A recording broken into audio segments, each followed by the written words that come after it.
Hello दोस्तों, मैं सुरजीत कुमार और आप देख रहे हैं स्टूडेंट ऑफ आरडब्ल्यू। दोस्तों कैसे हैं आप सब? उम्मीद करता हूं बहुत अच्छे होंगे और अपनी तैयारी को बहुत अच्छे से कर रहे होंगे। दोस्तों आज है 9 जनवरी और रोजगार विज्ञान के एप्लीकेशन पर जो एसएससी जीडी के लिए स्पेशल मॉक टेस्ट हुआ है, उसी का एनालिसिस कर रहे हैं।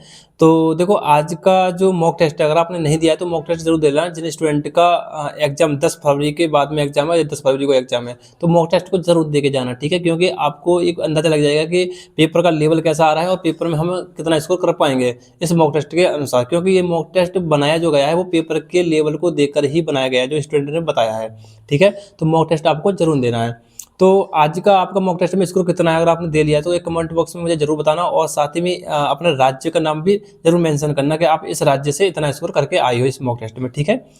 और जिन स्टूडेंट ने अभी तक जैसे आपको बताऊं, आपको कोई भी डाउट हो या फिर आप अपना जो एग्जाम का एनालिसिस कराना चाहते हो, तो आप मेरी इंस्टाग्राम आईडी पे अपना मैसेज कर सकते हो। तो मैं आपके मैसेज के अकॉर्डिंग एक वीडियो शूट कर दूंगा, ठीक है?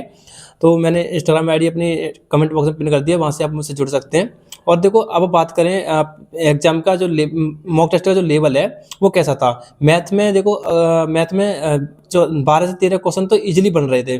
बाकी 7 से 8 क्वेश्चन थोड़े टाइम टेकिंग बढ़ते आज के मॉक टेस्ट में, जो कि अगर टाइम अच्छा दे दिया जाता तो क्वेश्चन आराम से हो जाएंगे।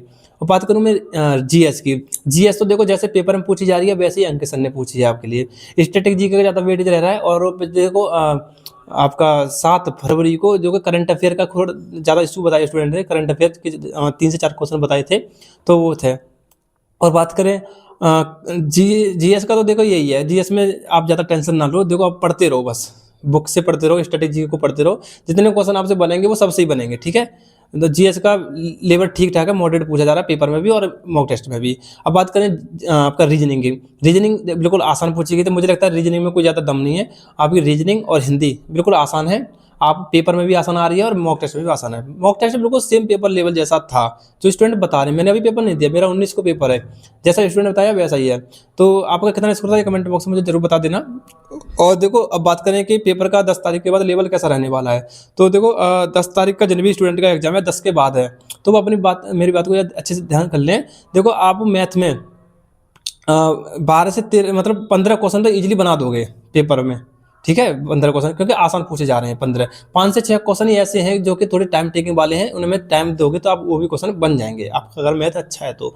और बात करें जीएस की, जीएस देखो मॉडरेट पूछी जा रही है। मैं तो ये कहूँगा कि आप 1/8 की नेगेटिव है तो क्वेश्चन एक भी छोड़ के मत आना, जीएस का भी सभी लगा के आना, एलिमिनेट करना अच्छे से, ठीक है? ऑप्शन पे ज़्यादा विशेष ध्यान देना है आपको जीएस में। देखो ये नहीं है कि क्वेश्चन पढ़ के छोड़ दिया। और बात करें रीजनिंग की, रीजनिंग और हिंदी दोनों आसान पूछे जा रहे हैं, कोई उनमें दम नहीं है, दोनों आप पेपर में आसान थे और उसमें एग्जाम में भी आसान पूछे जा रहे हैं। आराम से आप बना दोगे, उसमें 20/20 करने की उम्मीद पूरी रखना, आप घबराना नहीं है बिल्कुल भी, अच्छा स्कोर करके आओगे।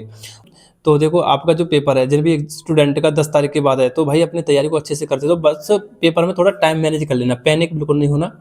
अगर आप थोड़े बार पैनिक हो गए ना तो आपका टाइम बिगड़ जाएगा, फिर आप अच्छा स्कोर नहीं कर पाओगे। ये बात ध्यान से सुन लो मेरी बात को, क्योंकि जो स्टूडेंट का स्कोर नहीं हो पा रहा है ना, वो इसी वजह से नहीं हो पा रहा कि वो थोड़ा टाइम मैनेज नहीं कर पा रहे हैं।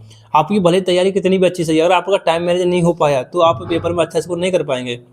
तो टाइम मैनेज करके चलना है, ज़्यादा घबराना नहीं है। जो क्वेश्चन थोड़े टाइम टेकिंग वाले होते हैं रीजनिंग में और मैथ में, उन क्वेश्चन को स्किप करना है, और बाद में टाइम बचता है तो बाद में उन क्वेश्चन को सॉल्व करना है, पहले ही सॉल्व नहीं करना। पहले देखते आप सॉल्व करने लग जाओगे और उसमें लग गए आपको 2 से 3 मिनट, तो आपको वेट करके फिर आपसे कुछ नहीं हो सकता, ये बात ध्यान रखना, ठीक है? और जीएस में तो मैंने आपको बता ही दिया कि जीएस में आपको सभी अटेम्प्ट करने हैं। हिंदी का बिल्कुल नॉर्मल आ रहा है, गद्यांश की ज़्यादा प्रॉब्लम बता देते स्टूडेंट, गद्यांश कैसा आ रहा है। गद्यांश देखो हर तरह का पूछा जा रहा है, कोई फिक्स नहीं है कि किसी सेम ही आ रहा हो सब में, नहीं, उसमें खालिस्तान वाला भी आ रहा है या फिर वो पूरा ग्राफ वाला भी, छांटने वाला भी आ रहा है, दोनों टाइप के गद्यांश पूछे जा रहे हैं। और आपकी बस यही है भाई, तो अपना अच्छे से मेहनत करो। और जो भी आप 10 तारीख का जिन भी स्टूडेंट का एग्जाम है कमेंट बॉक्स में मुझे बता सकते हैं, तो आपका किस शिफ्ट में पेपर है और किस सेंटर पर है, ठीक है? तो मैं जो रिव्यू करा रहा हूँ वो अलीगढ़ से कराता हूँ, मैं अलीगढ़ आईटीएम कॉलेज पर। जो भी स्टूडेंट आते हैं मिलना चाहें तो मिल सकते हैं। और भी आपका कोई डाउट हो, परेशानी हो तो आप मुझे कमेंट बॉक्स में पूछ लेना। तो आज के लिए इतना ही, धन्यवाद।